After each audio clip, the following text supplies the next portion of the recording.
Hey, everybody, welcome. It's so great to have all of you tune us in and turn us on.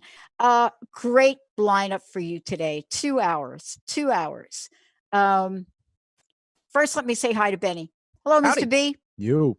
And then we got Olivia, kind of producing the Facebook Live version of this, because we are on Facebook Live, but we're also on KKNW AM 1150. We're also on Transformation Talk Radio and, like a bunch of other places, which I don't even remember at this point. But what I want to say is, for me, I am so inspired by people whose entire calling is to inspire others. And today's show is about that and so much more. And what I mean is, probably going to have to take out these earrings, Benny. Are they jingling in my microphone? I don't hear them too bad. I took mine out, so at least we're doing the same thing. All right, good. Yes. For those that are listening, yes, I have ears. Yeah, I took out my nose ring for today, but that's a different. Haven't gone there show. yet. I know, that's a different show. But this is what I want to say. I was kind of joking with Reverend Rebekah Simon-Peter before the show, my very special guest today joining me, because we're going to talk about not just her latest book, Dream Like Jesus, deepen your faith and bring the impossible to life. We're not just going to talk about that, because I think the book is a representation of a life of bringing people to the place of possibility, understanding what the underpinnings are of spiritual enlightenment, understanding what the messages are of Jesus, Christianity, and beyond here in the United States, and what seems to be happening. Now, I will tell you, for me, I did refer to her as Reverend, but throughout may refer to her as Rebekah, whatever she likes. But the thing I want to say is that when we say yes to exploring a spiritual journey, and I say that because it really was a conscious decision on my part, because my early years, spirituality and religion were not good. So if you're me and you are 5 years old and 6 years old, and my mother commits suicide when I'm 6, and I'm in Catholic boarding school at a very, very young age, and they made an exception for me because my mom was suffering, and I later found out from alcohol and so forth and so on. But when you experience that at a young age, and it's not the level of spirituality and Christianity we're going to be talking about today, but when you experience that, what would help me change my perspective after being beat every night in a Catholic boarding school? Well, what I want to say to you is my stepmom, my Southern Baptist stepmom, that I got to go down the South with and participate in a level of spirituality that I had never seen before. Now, imagine my mom being born in a little teeny town in Victoria, Virginia. You can Google that. And when I think about my grandparents, what outhouses, potbelly stove, this is real story. This is for real, folks. I talk about them in my book I'm writing.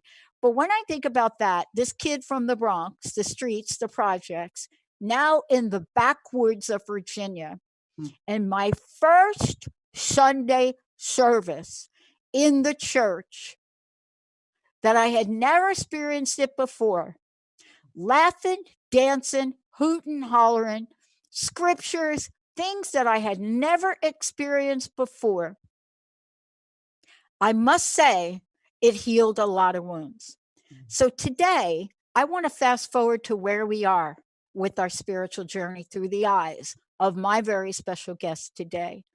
Because when people ask me, why is it that I dream the impossible Why is it our entire team here at Transformation Talk Radio are not shackled by things in technology and people telling us that we cannot launch a network that will reach 100 networks, that will be 10 channels in about 3 months?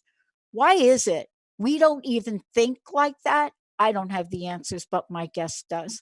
Reverend Rebekah, great to have you here today. Dr. Pat, you're my kind of people. Thanks for sharing your story. It was really inspiring. I am the last person on the planet, and I will say this, and then you can help us understand it.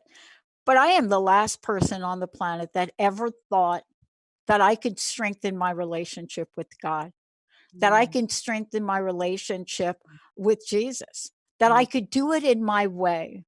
And I will tell you that part of that for me was getting in a recovery program in 1990. Yep. And so this is not a show about my addiction and not this show. I'm actually going to do another show on that. Oh, that's good. I got in a recovery program in 1990. So there it is. So do we both have anniversaries? We probably do. Yes. Yeah. So just a sidebar, and then we'll talk about this. Yeah. I got to understand a whole new way of understanding God from that program. Absolutely. Because nobody ever told me that I could have the God of my understanding. How about you? Yeah, how about you? Yeah. All right. Yeah. All right. Let's go. Let's go. And what I love, talking about like you could develop your own understanding of God and how could healing happen and stuff. The thing I love is this understanding that life is not a fixed reality. When I got into a recovery program, I was like, it's always going to be this way. I'm always going to eat too much sugar, and I'm always going to drink too much of this, and I'm always going to smoke too much of that. And it doesn't have to be that way. And that becomes this little model for the whole rest of life. Oh, I don't always have to be pessimistic. I don't always have to be angry. I don't always have to be suspicious. I don't have to be a victim. What? That's the foundation for me in my whole spiritual journey, is that understanding life is not a fixed reality. We co-create our realities. And that's, bringing that into the Christian world. Well, there's an interesting topic. And, let me just ask you about this for a minute, because first of all, I want to make sure that we're going to tell you a lot about today, but you have been given awards. And I want to talk about this. You've been given awards for a number of things, but one of them is for a coaching program. Yeah. Right? Yeah. And I want to talk with you about that, because when people are recognized for things like a coaching program, there's something underneath it that we should be talking about. And what I love is the word renewal. Yeah. I actually was going to launch an entirely different kind of treatment center, and it was called Life Renewal.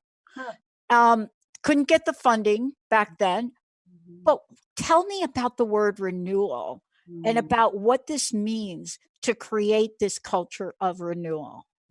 Yeah, thank you so much for asking. It's such a pleasure to be here. So I work with church leaders, and what I've noticed is that mostly in churches, and I pastored churches for over a decade, that mostly what's happening in churches is not a culture of renewal, but a culture of reluctance, which is so interesting because you think about it. Jesus says, look, whatever you ask for in my name, you'll have it. Express the deepest wishes of your heart. Just, if you have faith, just even a tiny little bit of faith, you can make all kinds of things happen. And yet what we see in the church is a culture of reluctance. Well, I'm not really a leader. Well, we shouldn't try that. Well, what if we don't have enough money? Well, there's all this sort of what ifs. And because I came into Christianity from a Jewish background, I was born and raised Jewish mom. Read that. Dad, yeah. And then became an Orthodox Jew because I had this big God experience, and then had this Jesus experience, which moved me into the path of discipleship. I forget where I was going with that sentence, but I have to tell you this. When I could finish that sentence for you. Finish it. Well, where you went to was the same place I went to, because I can't say I went down the path of being an Orthodox Jew, but I know what it's like to experience Passover and a number of other things, because I became a spiritual hitchhiker. Oh, did you? right? And Yeah. what I mean by that is, okay, give me a ride to this place. Oh, wait a Yeah. minute, give me a ride to that place. Yeah. But what I think you, in my opinion, what I think you were saying is, you can choose to be on the fence. We can choose to be on the fence. Yeah, it hurts. Reluctance is a fence sitter. It is. Well, I remember what I was going to say. So here I come out of this background, and then I have this Jesus experience. A very Jewish Jesus shows up in a vision, a waking vision, thick, curly, dark beard, curly, brown hair, crinkle around the eyes, just a warm face, and spoke to me, came out of nowhere. I wasn't expecting him. I wasn't looking for him. I didn't feel lost, nothing like that. And yet he spoke to me about this love and this acceptance. I love you. I accept you. I understand you. So here I have this, I have this miracle happen to me, which I didn't know. I didn't know was unusual because I wasn't in the Christian world. And I get to the church through, a long journey, which I just talk about in the book. I wind up in the church. I go to seminary. I get this call to ministry, and I wind up in the church as a minister. And I think there will be miracles. Of course, there'll be miracles because look what happened to me. Jesus came at a burning bush experience, right? And I get to church, and what I find is fabulous people, warmth, commitment, dedication, love, and reluctance.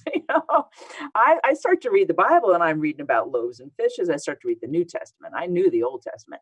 Loaves and fishes, people rising from the dead, a little bit of spittle, and all of a sudden, somebody can hear. And in the church, it's like, well, I don't know. I don't think we have enough money, right? And I think, oh, this is what Jesus was talking about. If you just had faith the size of a mustard seed, you could say to this mountain, move from here to there, or you could say to this budget constraint, hey, we're not going to pay attention to you, and miracles would happen. So in the program I lead and have developed, Creating a Culture of Renewal, it's an award-winning program, we start with the expectation of renewal, not reluctance. We start with the expectation of there will be miracles. We're here to co-create miracles. And it's not so much about trying harder or doing more, or working 80 hours a week. It's not about that at all. It's about something I think you'll really appreciate, Dr. Pat. Yeah. Shift in mindset. Totally. Shift in mindset. Totally. And so I teach people how to move from the whole idea of being a disciple to an apostle. In other words, from moving from believing in Jesus to believing like Jesus. I tell you what, I was on a panel once, a spiritual panel, right? Because, one of the things I do is called street smart spirituality. That's what I'm known for. What do they say in marketing? That's, other than Dr. Pat, that's my brand, right? Oh, yeah. And so I was on a panel once, and I remember this, and I would like you to comment on this. And I was asked by a minister. It was a minister that was, it was a bunch of us up there.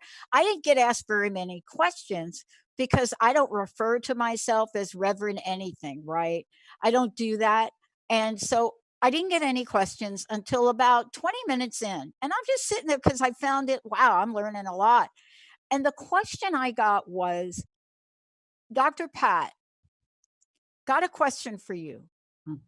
Do you think the glass is half full or half empty? I said, it's neither. It's overflowing. I don't even know why we asked that stupid question. I mean, and that was my answer. And you could hear a pin drop, right? And I said, where have we anywhere in any spirit that I know of? Maybe you could help me. I'm not really trained, but my answer was, if you can point to me where any spiritual deity, including the 98 million deities in the Hindu religion, if you could point to me where there is a reference to a half of something. Yeah. I mean, you're out in the desert, you got one fish and you got a loaf of bread, and then you have a gazillion. Right. It wasn't a half a fish. And I went on about this for 20 minutes. Wow. But isn't this a philosophy where we think we're halved? Yeah. No, you're so right. Because the whole idea of God is abundance, right? Infinity, unlimitedness. And yet we then go back to this culture of reluctance. Well, maybe it's half full, maybe it's half empty, instead of this overflowing abundance. And that's really what I want people to tap into when I'm teaching them how to believe like Jesus, or talking with people about that, is to believe like he believed. He believed he was one with God. He believed in that inner indivisibility. And my passion and purpose in life is to connect people with their inner divinity. That's what Yeah. I'm really about, is I that love it. divinity. Yeah. And I got to tell you, in your book, Yeah. so just so you know, I read the book, so I know they give me a lot of questions in advance to ask you, and I am going to ask you a couple of them. But one of the things that I can't help take away from the book is this thread, Mm. this one thread throughout here, that the word, now I'm paraphrasing, that the word impossible is not a spiritual construct. And that's the thing that I want to talk to you about, because Dream Like Jesus is not dreaming about compromise or mediocre outcomes. That's right. It's quite different. In your words, can you talk to that the way Yeah. you have in the book? Yeah. Thank you so much. Yeah. Dreaming like Jesus. So I think that Jesus was driven by a dream. This idea of the king, he called it the kingdom Yeah. of heaven, Yeah. the kingdom of God. He wasn't talking about what happens after you die. He was talking about what's possible while you're alive. That's right. And the way I envision it, in the Lord's Prayer, thy kingdom come, thy will be done on earth as it is in heaven. So that everything we think about heaven, all the beauty, the love, the light, the humor, the joy, the forgiveness, the acceptance, the equity, the justice, the inclusion, all of that's not just for some time later or some other place, but that's for us to live and experience right now. And that somehow we live in such a way that people experience that around us, with us, through us. Again, it's not about working harder 80 hours a week and going to change the whole world. It's about having a shift in consciousness and living from that space, such that the way we live reflects that. Yeah. I want to talk with you about that in depth as well, because one of the things I was first of all, what I really love about the book is not just talking with us about things, but really inviting us to imagine things. Yes. And taking us through what I call beautiful experiential sheets to really pinpoint where we are in our journey. Yeah. And then how to invoke others in the idea. So 16 years ago is when I started this dialing a wrong phone number, right? And I dialed into an internet station. My listeners have heard me tell this story. Huh. And anytime I was asked about it, I never really talked about why I did that and why I paid thousands of dollars in 2003 for a show on the internet. And when I talk about it now, I basically say, look, I heard a voice that literally gave me a sense of knowing to just do it.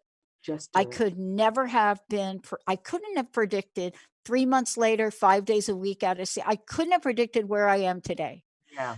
So how do we help people, especially the way you talk about it? How do we help folks even today in what's going on in the world? Yep. How do we help them dream like Jesus? Yeah.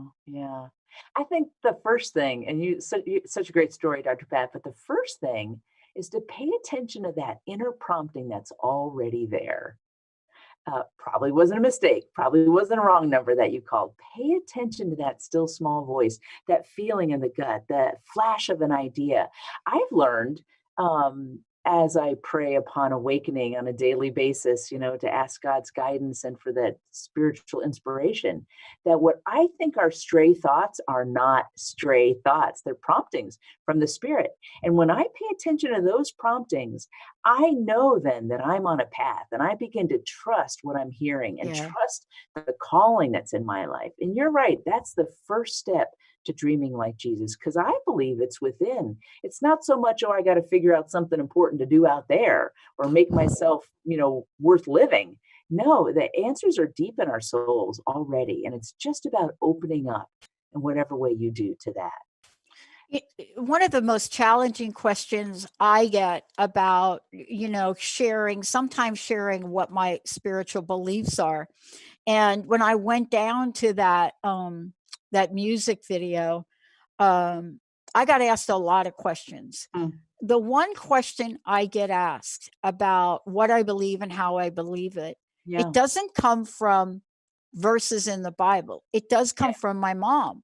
So my stepmom. So I want to ask you about this because here's this woman, right? And anybody knows anything about folks that come from the deep South. And back in the day, like my mom had my sister Joyce at 12 and my sister Doris at 13 years old. Yeah. Back in the day, right? Yep. But here's what I learned before I learned any of what you and I are going to talk about here today. My mom talked about a spiritual practice and a belief that included every walking, living person on the planet. You know, my mama marched in some of the marches down in the South for equal rights, right? Yep. So what I'm trying to say is before I got to understand what came out about spirituality, religion, and Jesus, about who not to include, the hardest thing for me to reconcile in my own life was this figure that loved everyone, according to my mom, that included everyone, that included every religion, that included every sexual preference, that included whether you're short, you're tall, you're smart, you're not smart, included everyone. And that was difficult for me because I came from a religion that was based on fear. And now I got my mother talking to us three girls about, you just got to love everybody. Yeah. So either God is love or God is not. And it's that simple. If God is love, and if it turns out that God doesn't love the same people you don't love, maybe that's not really God, and it does, it opens the heart, it stretches the heart and the brain to really imagine, what does it really mean that God loves everyone? I don't love everybody. I'll tell you the truth. I don't. I can generate love for people. Maybe I should put it this way. I don't like everybody. Not everybody likes me. Okay. But to be a follower of the spiritual path of love is to be willing to have one's heart wrenched open and one's mind opened to see things in a new way. I'm married for the second time to a wonderful husband, Jerry Gonzalez. My first husband, turns out he was transgender. Now, not actively at the time, but it was an impulse within, and that opened my mind. That opened my heart. So now, when people talk about issues of human sexuality, of gender, it's like, you know what? I knew and loved somebody that didn't ask for this. It's who they were. And the more life experiences we have, and the more we share our stories, the more I think the sense of God opens up. Like, oh, and this, and getting away from our doctrines. And that's the thing. When Jesus came to me in that vision, he didn't give me a scroll to sign. Okay, sign right here, and then I'll love you. It wasn't anything like that. It was, I get you, I understand you, I accept you, I love you. There was no strings attached. And so for me, that's how I came into the world of knowing Jesus and being a disciple and a follower of his. It's no strings attached. And so trying to put all these strictures in, but you can't love these people and you don't talk to those people. That's hard, because there are people with whom I disagree on things. And it's not always easy to have conversations with folks like that. But I'm called to love those people too, right? Like, I want them to love me. And so I really do think it's a much bigger world, and it's a much bigger God than most of us are really comfortable with. But isn't what you and I are talking about, and this is what I love about this, and I want to talk about this when we come back, because it really talks to the core of your book and what you teach others. And that is, dream like Jesus. What does that mean? When you think about that, Yep. and you think about what this man was able to accomplish in a short period of time, Yep. in a very small geographical journey, Yeah.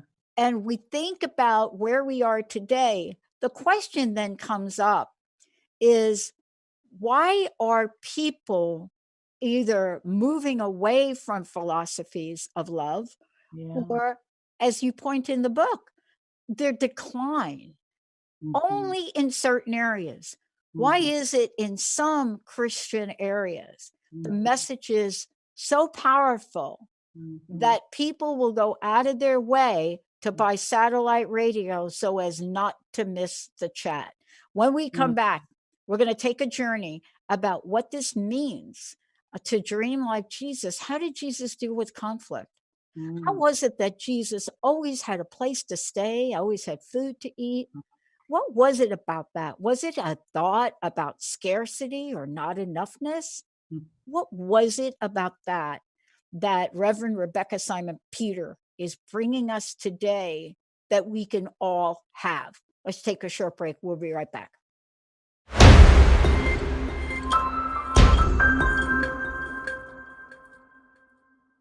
Hey, everybody, welcome back. So great to have all of you tune us in. If you want to find out more about me, you can go to the drpatshow.com, or you can go to transformationtalkradio.com. This show, by the way, will air again later tonight. If you're watching on Facebook Live, I think Facebook, it just stays there.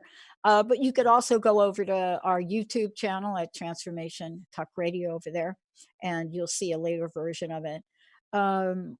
Reverend Rebekah, would you mind, for folks, how do they get a copy of the book, first off? Yeah. And then also, how do they find out more about you?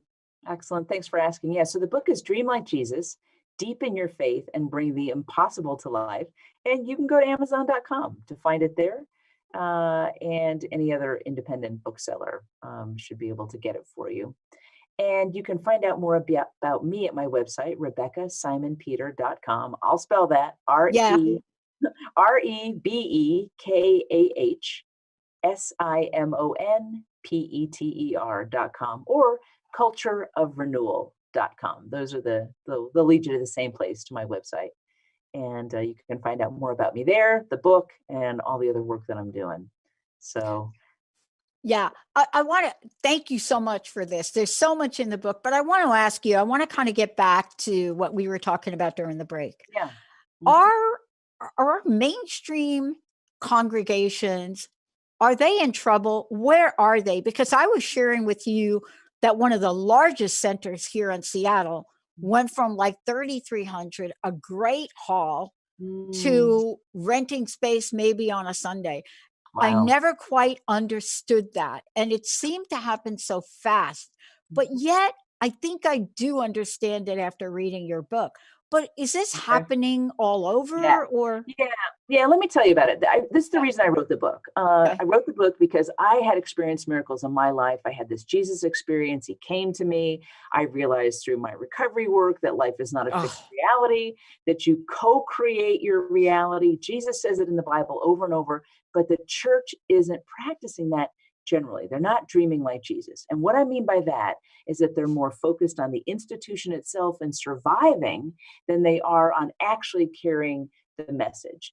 And when I talk about dreaming like Jesus, I'm talking about a vision that's bigger than you are, that scares you, that absolutely needs God in order for it to be accomplished, that unifies and inspires people because it's something bigger than what you've currently undertaken, and that it's going to take you out of your comfort zone.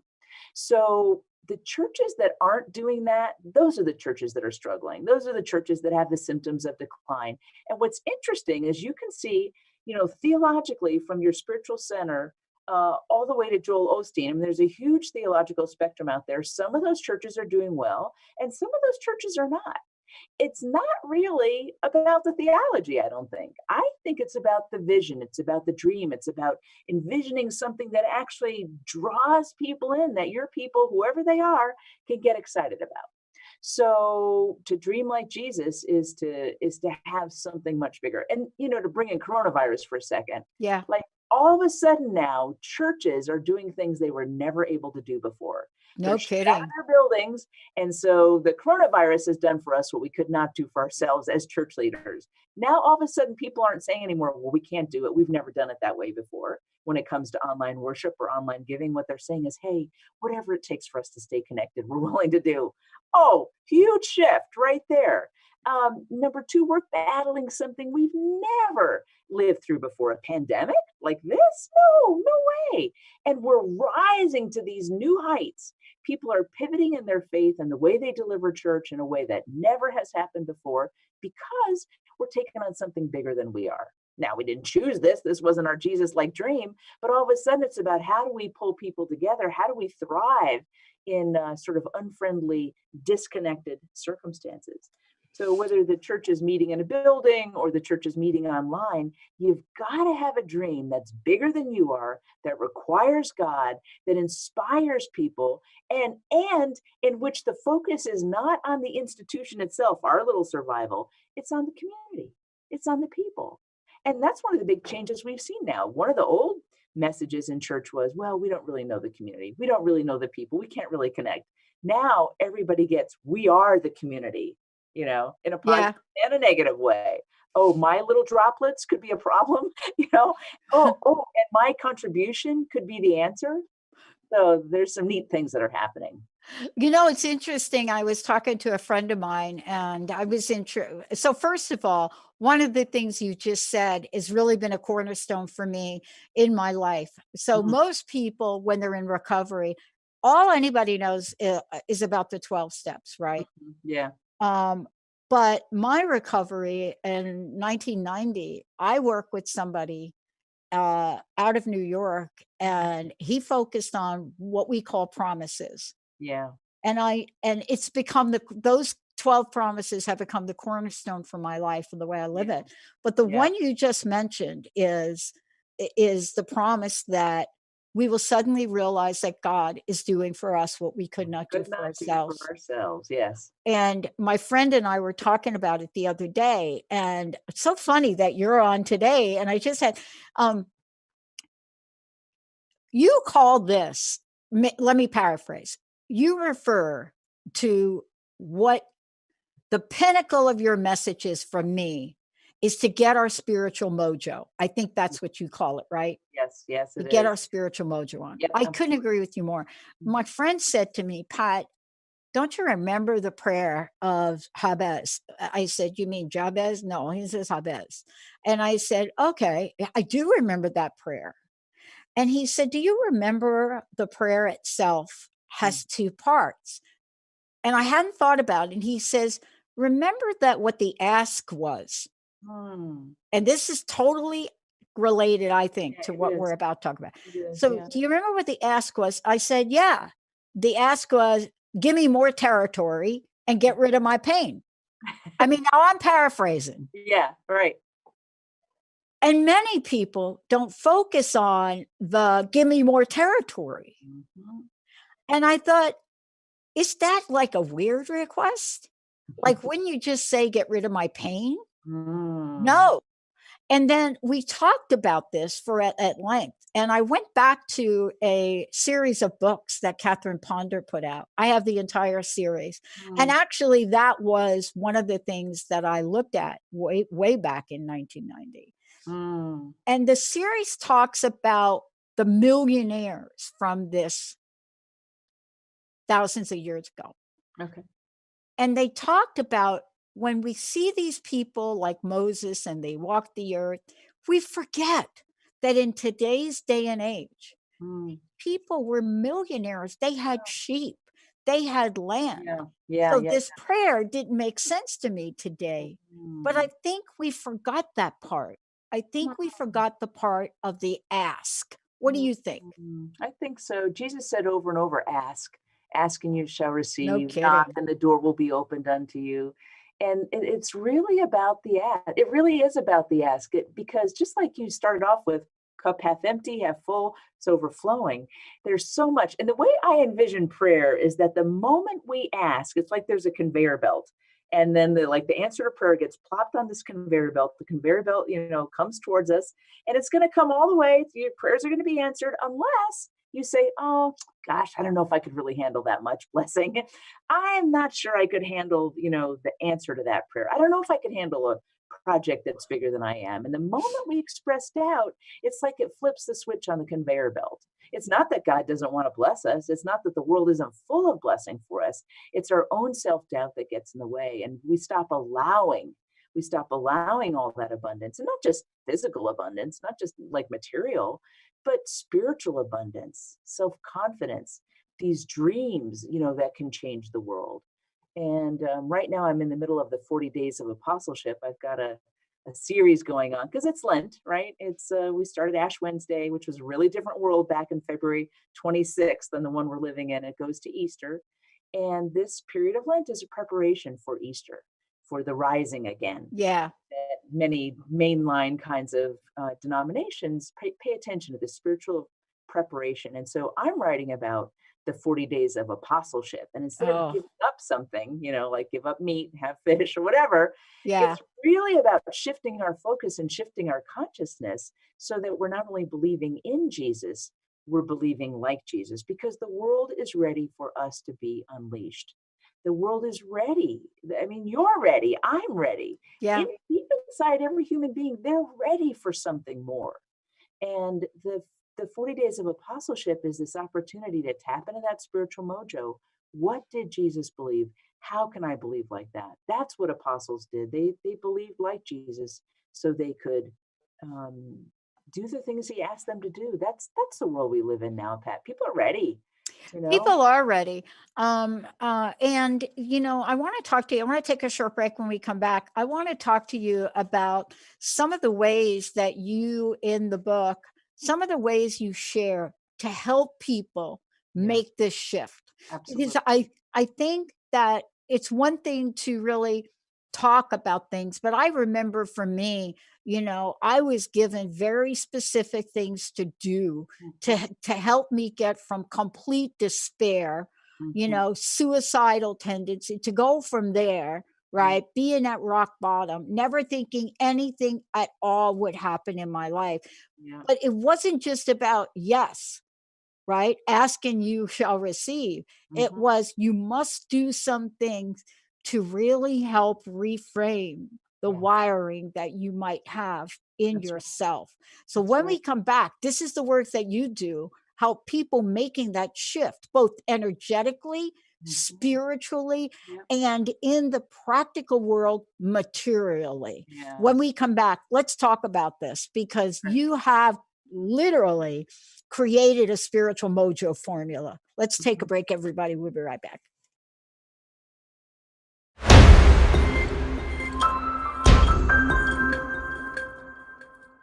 Hey, everybody, welcome back. So glad to have Reverend Rebekah joining me here today. The book is Dream Like Jesus. There's a lot in this book, but what I'm really struck by, Rebekah, is the fact that it's not just a book that's beautifully written with great stories, but it's also a how-to. Yeah. And I think so often when we talk about these ideas and we talk about how Jesus lived and dreamed, and we talk about people that walked the earth thousands of years ago, we forget the practicality part. Yes. Like, by the way, Jesus had to eat and sleep. Yeah. So this, though, also talks about how you go from shifting mindset to shifting materially. Can you talk about that a little bit? Absolutely. Yeah. Jesus was a very practical guy, very spiritual and very practical. So what I lay out in the book is a time-tested process that we use in our Creating a Culture of Renewal groups with church leaders across the country. And the model is DARE, D-A-R-E. The first step is to dream. You got to have that dream, something that's bigger than you are, that expands assumptions about what's possible, that scares you, that requires God. It's not about you, it's about the community, and that inspires and unifies people. You got to have this dream. It's got to be worth living for. It's got to be worth getting up for. And it's got to be worth giving your all to. The second piece of dare is to align people to the dream. You cannot carry out a dream like this on your own. And Jesus didn't. This is the single biggest mistake churches and church leaders make. They think, oh, our pastor is sort of the equivalent of Jesus. They're going to do it all. No, they're not. If they're actually going to be the equivalent of Jesus, they're going to delegate and empower and authorize you to use your agency to be a part of something bigger than you are. So the first step is dreaming. The second step is part of that is sharing that dream so widely that you align people to your dream, that other people get so excited by it, they buy in.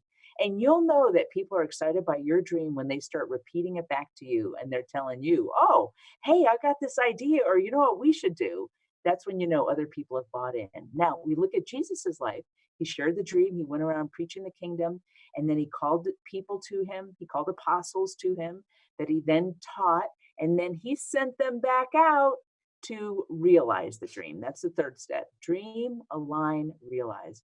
When you've got the dream, you've got people on board with you, then you can actually together go realize the dream, bring it to fruition, bring it to pass, let it happen. Jesus did that through his people. He wasn't the only one doing his deal. And then the fourth part, that E in dare, is to expand. Once you've shared your dream, once you've aligned people to the dream, you're not in it by yourself. You've got a team of people, you've got a network, you've got a community, and you're actually out there bringing this dream to pass. What happens after that, it's like this stone in the water, and the ripple effects, you have no idea where they're going to go.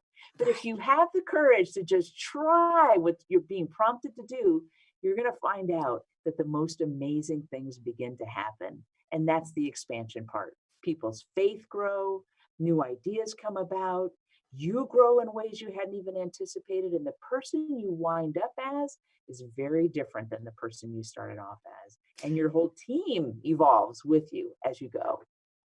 Yeah. And I think what you're bringing forward, and I want to get back to this, but I want to make sure before we do, how do people find out about this program? Could you give your website again? Absolutely. Thank you. The Thank program you. is called Creating a Culture of Renewal. It's a 3-year in-depth immersion for church leaders, laity, or clergy that teaches them how to expand their emotional intelligence, how to have leadership smarts, how to shift a culture, how to grow in apostleship, not just discipleship.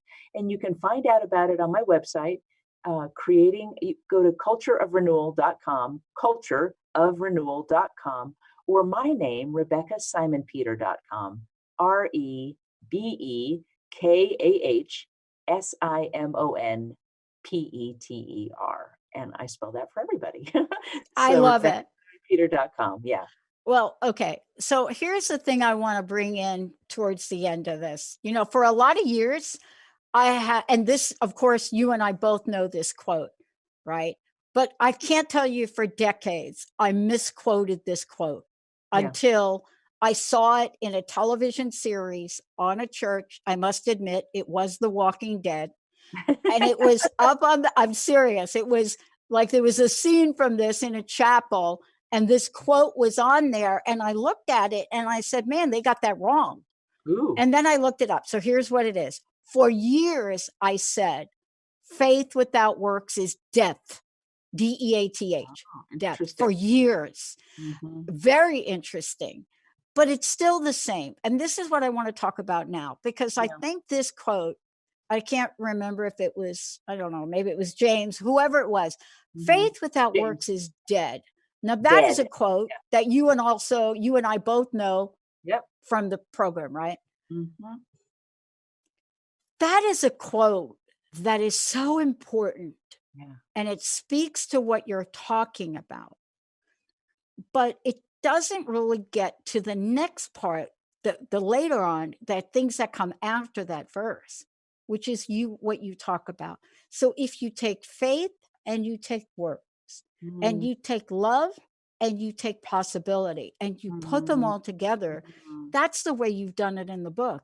You're saying faith, great. Yep. Works, great. Yeah. Put them together. Got to put them together. That's where the miracles happen. That's where the miracles happen. Because it takes something, you have this idea, you have this belief, you have this prompting to actually step out in faith and to put it into practice. Now you've entered into the realm where the miraculous can happen, because now you're meeting God. And I talk about this in the book. I talk about how co-creating miracles with God is like being in a dance. Years ago, I loved to dance. I did a ballroom dance series of classes, and I never really knew how the waltz and all that worked. I mean, I could see the steps, but what I discovered is that the lead and the follow, the man and the woman, as it were, press hands together. The woman has to meet that man's hand with equal force. He's not trying to overpower her, and she doesn't overpower him, but they have to be like this, because that's how he steers. And the more firm her hand is, the more she can be led through these I was led through these incredible, intricate steps. And that's how it is with us and God. If we show up ready, willing, able, believing in ourselves, not just believing in God, but believing in ourselves, then God can work with us. Oh my God. You and I could do a whole show on how you learn trust and faith in dancing, because there's another part of it that I didn't get. I always got that part, right? Okay, yeah. The part I didn't get, which my friends are like, dude, we can't teach you how to do this dance because you just don't do it.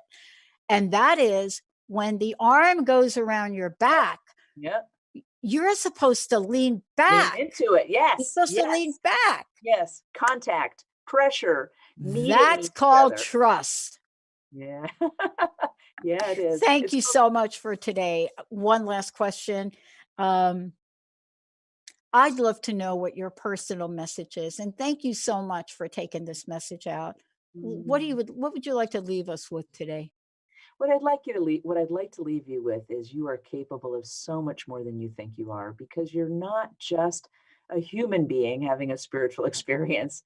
You're a spiritual being having a human experience. You are made of humanity and divinity together. Don't leave out one or the other. Put them together and watch miracles happen, you and God and the world together. Oh, I love it. And what Reverend Rebekah says is you got to get your spiritual mojo on. Get your spiritual mojo. Yeah. All right. Thank you so much. It was a pleasure to be with you. Well, hey, everybody. I love this book. And I just want to say I didn't get to everything in it. So you're going to have to go get the book and read it. Let's take a short break, Benny. Olivia, we'll be right back.